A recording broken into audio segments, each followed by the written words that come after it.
I'm Erin Lawler Patterson, the goodness chick. I'm an addictions counselor, motivational speaker, author, and parent coach. Join me on the journey of navigating the joys and pitfalls of life, addressing parenting, giving back, mental health, addiction, and relationships.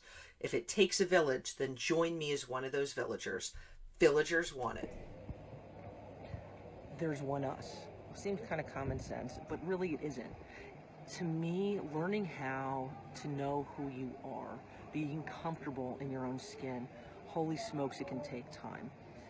And when you kind of throw in mental illness, you throw in addiction, you throw in a ton of different factors, it can become complicated. We can hold ourselves back in becoming comfortable in who we are, our self-identity, and through that, we kind of miss out a little bit on life. I was really stoked. A few weeks ago, I had the privilege of being in Split, Croatia for their 7th annual European Conference on Mental Health. Kind of really interesting thing is about, I'm going to say an hour and a half to 2 hours before I had to catch my bus, I was scrolling through Dominique's Instagram.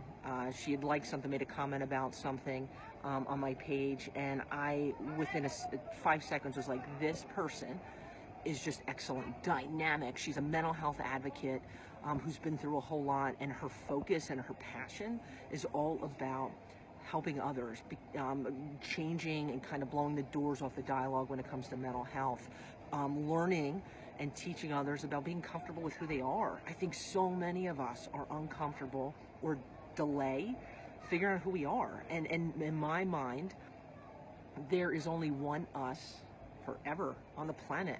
You get one run through in life and that's it. And when we aren't comfortable, when we don't really know who we are, it dilutes our existence, it dilutes our experience, it affects our relationships, you know, whether we're in healthy relationships or unhealthy relationships, our ability to communicate what we want to get out of life, and for that to happen is a super bummer. And so it was so really cool. I messaged Dominique and I was like, listen, is there any way that we can sit down and chat? I can have an interview. I was blown away at who you are, why you're here, what you want to do. I know you don't know who I am. She's like, yeah, dude, absolutely. So we sat down, you know, like 150 steps from the Adriatic, and just chatted. And I think it's so cool when we kind of learn from each other, when we sit down and learn to listen. And one of the things we talked about is the power of silence. And I got to tell you something, that's something I've struggled with over the years, being silent by myself, that it's not a weird thing. And I'm not talking about for hours and hours and hours at end, or going to some mountain for a month, but just being comfortable with me. You know, whether that's going to the movies, that's going for a walk, getting a cup of coffee, sitting in my room, blogging, whatever, just being quiet. And I think a lot of times we're in a world that's kind of a lot of noise, a lot of static. We can be uncomfortable in silence. We can be uncomfortable in taking time to just have clearer thoughts, to think, to process, to know who we are. And so today, having Dominique was just a privilege of mine, and I'm excited because I know our paths are going to cross again. But I hope you kind of soak things in a little bit. Where are you? Who are you? Are you comfortable in your own skin? And that's not a weird thing to take some time and think about. And talking to our kids and our loved ones about, like, who are you? There's one you forever. How are you with it? You know, or what are you struggling with? What are you not struggling with? And going from there, because it's a process, it's a journey, and when we hold ourselves back and we're not comfortable with who we are, kind of a bummer. Let's not live in bummer status. So totally soak in today's episode, pass it on. Totally stoked, as I said before, being part of the Mental Health News Radio Network. So pumped. Also pumped about the aspect of being an affiliate with CBD Pure. Hop on my website. When I tell you, man, it has changed me in so many ways. People I come across, even overseas, who have been taking medicinally CBD oil. It's legal, not psychoactive, went from anxiety to depression to ADD, chronic pain. Holy moly guacamole, are the benefits overwhelmingly positive and awesome. So hop on Goodness Chick storefront if you're interested. I'm sitting in the middle of a plaza in Macedonia because I could not find Wi-Fi anywhere. So here I am. So if you hear kids in the background, they're playing stickball. So I'm just rolling, baby. Enjoy today's episode. All right, we're giving this go number 2 here. I'm pumped to have Dominique de Marne with me from Germany. We are at the European Conference for Mental Health. Try saying that 4.7 times. In Split, Croatia. This is the last day, and it has been an epic few days. And in that time, there's been just a ton of we'll say, mental health professionals, people from, I mean, really kind of every walk of life, from people in the nursing field to working, psychiatrists, psychologists, mental health advocates, which I think we kind of all assume that title. And as we were talking about just a few minutes ago, mental health is something that I think sometimes we can kind of stay within our little hive of mental health professionals and talking about, and how it's something that is applicable to everybody. So if I were to ask you kind of what your story is, it's a heavy one, what is your story? What led you here? So my story, there are 15 years of depression, borderline personality disorder, and addiction. But 10 years of these 15 years, I had no idea what was going on with me. So a couple of years ago, I got the diagnosis. And since then, I kept on working. And there are tools, there are skills. So by now, I'm handling them quite well. Okay. But during the process, I realized how big the shame and the stigma is among service users. I hate the term, but like other people that have mental health issues. And I just decided I want to change something about it. And I started a blog, Traveling the Borderline, where I write about my experiences. And it all grew from there. More and more projects, national, international. I work in schools and I go to the police. And I kept on hearing about all these good conferences and how awesome they were. But somehow I never went because I don't have anybody supporting me in the back. Right. So for this one, I decided I just come here all by myself. Hopped on a plane and... Yes, and now I'm here, and it's so much input, and it's so great to see all these people working on the same goals, because as you said, out there, you can just sometimes get lost and frustrated because things are not really moving forward, sometimes seems, but then you come here and see all these peoples, and you all have the same dreams and work towards the same direction. And as you said, it really recharges one. Yeah. Which we all need. And it's really, when it comes down to it, it's about advocating for other human beings. Yeah. And you 15 years ago. When were you diagnosed? Was it 15 years ago? No, or 5 years ago? 5 years ago. 5 years ago. And which can throw a label on you, right? It's like, okay, I have this is what I've been given, but you, instead of it being like, like something that's a stigma, it's a part of you. It doesn't define you, no, correct? Absolutely not. And it's like, kind of scrolling through your Instagram pics, which I was like, this woman defines what it means to kind of go after life. Like I was, you're traveling, and I think, I'm a little biased because I dig traveling. I think traveling is part of the process, whether that's in your country or globally, learning and reaching and striving to learn more. Definitely. I mean, is that something that you kind of... It's one of the best things that you can do with your life, traveling. But also traveling changed for me with the diagnosis, because I always had this picture of me like an outgoing person and sitting on the beach with people I just met and like starting conversations. But that's not me. And I always had the picture, and I couldn't fulfill it, and it always really got me frustrated. And then I drank, and it all just got worse. And now I accepted who I am, and that I am a traveler, like more an introvert traveler, and that sometimes it really is hard for me to get to other people, to go to them and say hi. That's not really my thing. And since I changed what kind of traveler I am, it all got even better. Because before that, I really always there was the traveling I wanted to do, and there was the traveling I did do. But now that I've, over the past 5 years, I've really I kind of found myself. It really, it sounds cheesy, but it is what it is. And how many people don't know who they are and haven't found themselves? Yeah. And I, you had mentioned how someone had reached out to you about their child who was diagnosed with bipolar, and it was like, their life is over. They're never going to get a job. They're never going to, never, can't. And you were like, false. What, you know, so, Yeah. and I think that happens so often where it's like, you know, whether it's bipolar or schizophrenia or, you know, clinical depression, whatever, boom, boom, boom, boom, all these labels, define. Yeah. How do you feel like you're undefining? If that makes sense. Ah. Like this, Yeah. like saying you can live, you can have opportunity. Yeah, I mean, part of it, I'm not the stereotypic alcoholic. I'm not the stereotype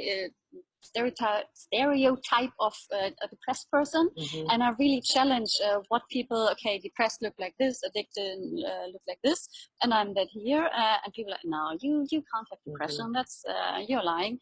And when I say yes, they start to think about it in a different way. Mm-hmm. So okay, you can be like a happy, jingly Mm-hmm. person and still have Many depression. are. Right. Yes, Yeah, right. most of us are. And Put it that really, mask on. yeah, it really is. Sometimes it's even fun to like break the stereotypes and really see in their people's minds. Okay, maybe I have to change something about my thoughts, and it's just like really about giving hope and challenging what people think of labels. And I'm not, I don't. Hate labels like borderline or bipolar or depression. I think they're good because it gives you a starting point for where you can go on. The problem is how we deal with them. That some people have one time they heard borderline and then they have this label and it never changes. That's the problem. And then they will always deal with the label in the same way, not really seeing that there are different stories behind it. So I don't think the labels are the problem, but how we deal with them and that they are too solid. And I think labels are needed, but yes. It's labels being a obstacle. Yeah. Labels defining. Yeah. Where it's like, you know what, you struggle with depression, I struggle with depression, and it's saying it's the same product. Yeah. This is the map and this is how it has to be, when that's not the case. And so what I meant with you is saying, okay, this is what I've been diagnosed with. You know, just like with you with traveling, you're redefining it. Yeah. You are you. Everything I do believe needs to be individualized. And a lot of times, you know, within the mental health field, within life, we can pigeonhole and say, this is how it is. And then that's where, God, I'm done for. Do you know what I'm saying? Yeah. And then for you, redefining that. And I think this is what this whole conference is all about. It's redefining, correct? Yeah, isn't that what life's about? Definitely. And like when people come to me and ask me, so my child has borderline or whatever, what shall I do with them? How can I help them? I can give you the universal answer. I can give you my answers and what helped me and what was good for me. But in the end, you will have to talk to that person because there is no one fits all. No. But that's what I really encourage people to do. Like you, in some way, you have to find that communication. And if it's not possible to like talk to each other, then write or listen to the songs that your children are hearing. You can learn so much about them. Just find some way of communicating and what's going on in their heads, and that's one part to grasp their borderline, their depression, because there's just not one. It's just always part of the person, and that's one of the most important things we can do. Just like talk. But don't you think we're kind of crappy at that?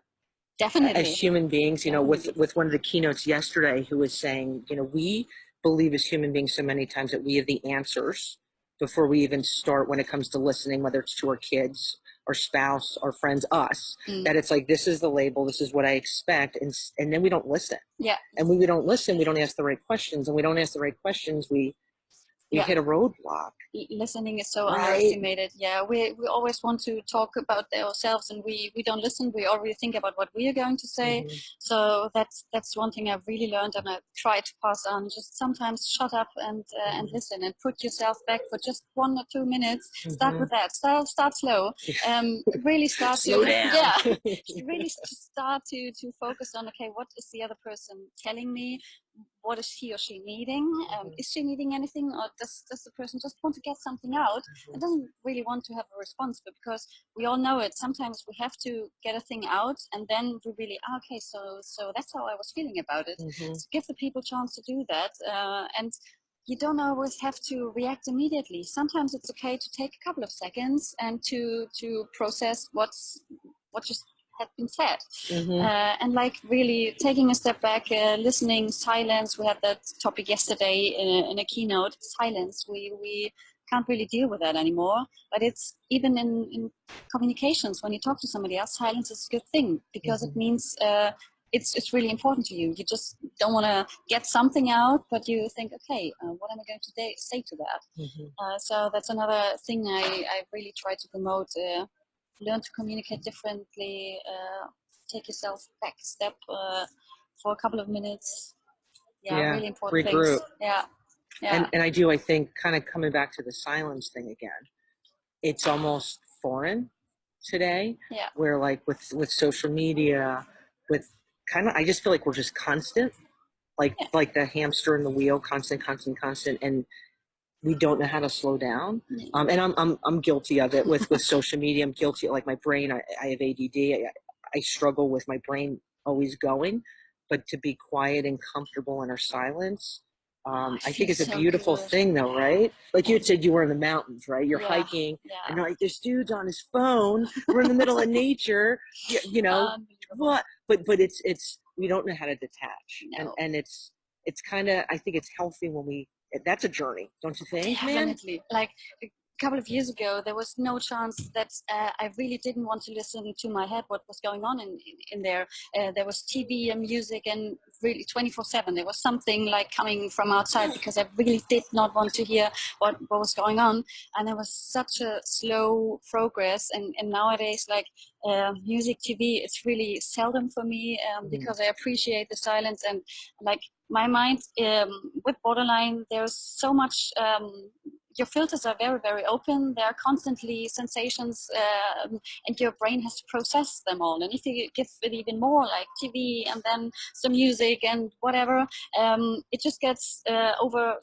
There's no chance to follow up. And so this is what I give my brain now. After quite an amount of sensations, I really go to my room, no music, no nothing, just giving my brain time to process it. And it's really, I'm such a huge silence and mindfulness fan, but it was a long journey. Like if you would have told me like 6 years ago that I could sit on a chair looking at the ocean for 15 minutes, 30 minutes, I would have said, yeah, I'm crazy, man. But now I can do it, and I really enjoy it. So another thing, be patient with yourself. Don't say, okay, I'm going to start this now and I'm going to sit 10 minutes in silence. That won't work. Start slow. In the box. Yes. Relax. Start slow, but it's really one of the most dramatic changes in my life, that I really appreciate silence. And it has brought me closer to me.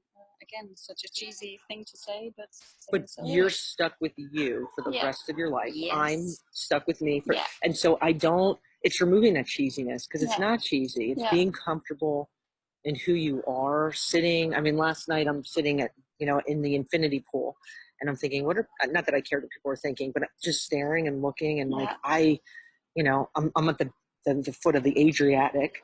I'm like watching the sun come down and just being at peace. And I think if we have more of that, seek after that, because when we're in that constant state of noise, we lose ourselves. Definitely. And you don't need to go, hiking to the Dolomites. You could, I'm sitting on the, the edge of the beach right here, or in this park, in your own garden, man, sipping a cup of coffee and just being still. And I think silence, I'm learning, it's been 3 months since we left the States, and I think life is a constant state of learning. Isn't it? It's just kind of right. And I think we didn't even know each other like legitimately 42 minutes ago. Yep. But life is about meeting new people, cross paths crossing. We do a better job when we're in a better place, right? At that happening, right? And it's important to never say never, I've learned, because you can be the one that surprises yourself again and again and again. And I really never really excluding. People ask me if I'm going to run triathlon, because I run marathon.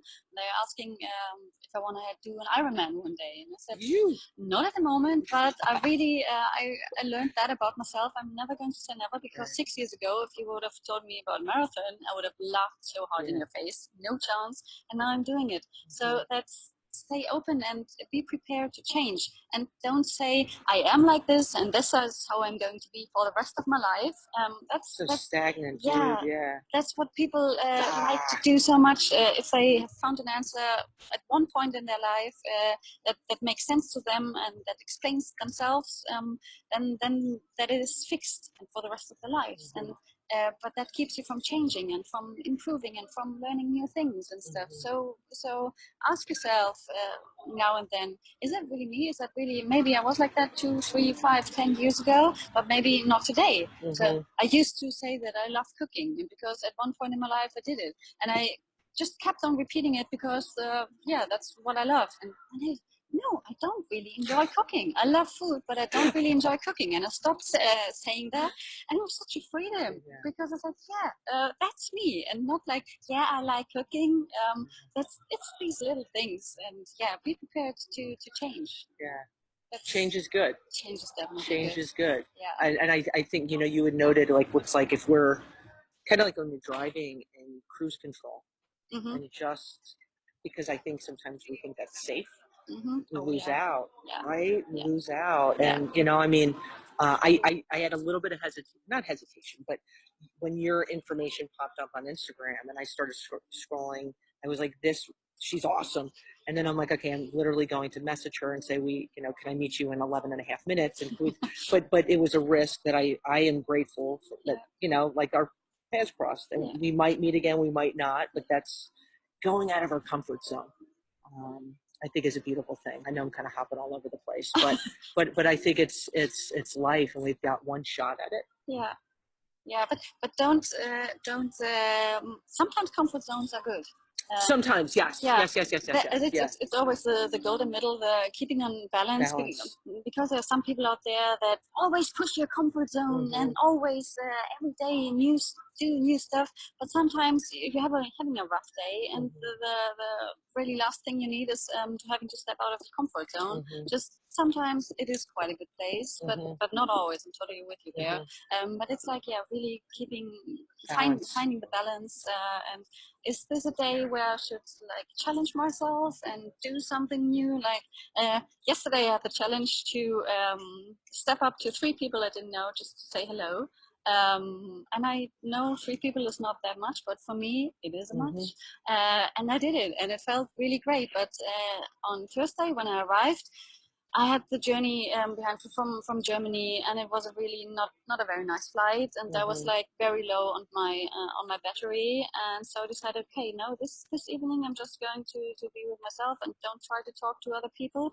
But on the next day, I felt more confident. I was like, okay, this is my challenge for today. But listen to yourself, and don't say, okay, 2 weeks ago I decided that today I'm going to do this and this, but 2 weeks ago you didn't know how you would feel that day. So really listen to yourself, and if it doesn't feel good, then have the courage to sometimes say no, even to your own plans. Yeah, that's so important. That was a big one.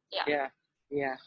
Well, that's part of self-care. Yeah, definitely self-care. I love it. Which goes in hand with the silence thing and learning and getting to know yourself, because I don't know, when there's too much noise, it's hard to hear. Definitely. Right? It's hard to hear. I want to say thank you for taking the time to I can't say sit down, we're standing up, to stand with me. It's more healthy. get the blood flowing, get the blood pumping, and so us much. chatting. Dominique, if somebody wanted to hop on and check out your information, where can they find you? I mean, most of it is in German. So if you... There's always the translate button. Yes, I heard from people that they translated my articles via Google and that it worked quite well. So... I did on Instagram too. Boom, some translate. So the blog is travelingtheborderline.com. Traveling the Borderline. Yeah, Traveling the Borderline, the American way of writing, so with 1 L. Okay. And on Instagram, it's Traveling BPD, and I'm also on Twitter, same name, Traveling BPD. So yeah, just feel free. Rock on. Thank you, Dominique, for chatting, chilling. Thank you. And for you guys for listening. Peace, love, and goodness, my friends. If you enjoyed today's show, I encourage you to subscribe to Goodness Chicks Podcast and pass it along to your friends. I hope you enjoyed today's episode and have a great day.